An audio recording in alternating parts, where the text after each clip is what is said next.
अस्सलामुअलैकुम। प्यारे हुज़ूर, जर्मनी में पेरेंटल लीव बेनिफिट मिलता है और इसका मकसद ये भी है कि माएँ, बच्चा जब साल का हो जाता है तो जल्द से जल्द दोबारा अपना काम जो पहले जॉब करती थी उसमें जल्द से जल्द दोबारा उसको फॉलो करें। और इसका मकसद ये भी एक है कि बाप जो हैं ज़्यादा बच्चों की देखभाल करें। आपके ख्याल के मुताबिक क्या यहाँ की सोसाइटी तरक्की कर सकती है इस तरह की बातों को फॉलो करें? किस तरह की बातों मिलता है? गवर्नमेंट अगर देती है पेरेंट्स बेनिफिट, जो मैटरनिटी लीव मिलती है, जिस तरह अंग्रेज़ी में जिसे कहते हैं, जब बच्चा पैदा होता है तो उसके लिए 6 महीने या साल तक के लिए माओं को अलाउंस भी मिलता है और छुट्टी भी मिल जाती है काम से। ठीक है, तो वो एक हक़ है हुकूमत ने दिया हुआ, या हुकूमत के कवायद की वजह से, कानून की वजह से बाकी कंपनियों ने दिया हुआ।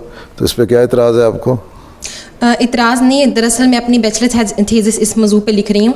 और मेरे ज़हन में आया था कि अगर हम अपने जो जैसे औरत की और बाप की जैसे कुछ हुकूक होते हैं जो अपने, ठीक है, हुकूक होते हैं, वहाँ तो मतलब मर्द को 6 से 8 हफ्ते तक मिलती है छुट्टी और माँ को साल तक मिल सकती है। जर्मनी में ज़्यादा भी मिल सकती है। अच्छा, ठीक है, लेकिन उसकी वजह से मर्द कमे बैठने अगर लग रहे हैं तो गलत करते हैं और ख़िदमत कर नहीं रहे, जाके छुट्टी ले ली, वहाँ से बेनिफिट ले लिया और बीवी को कहा चल तू बच्चे पाल, तो मैं जा रहे हैं बाहर सैर करूँ।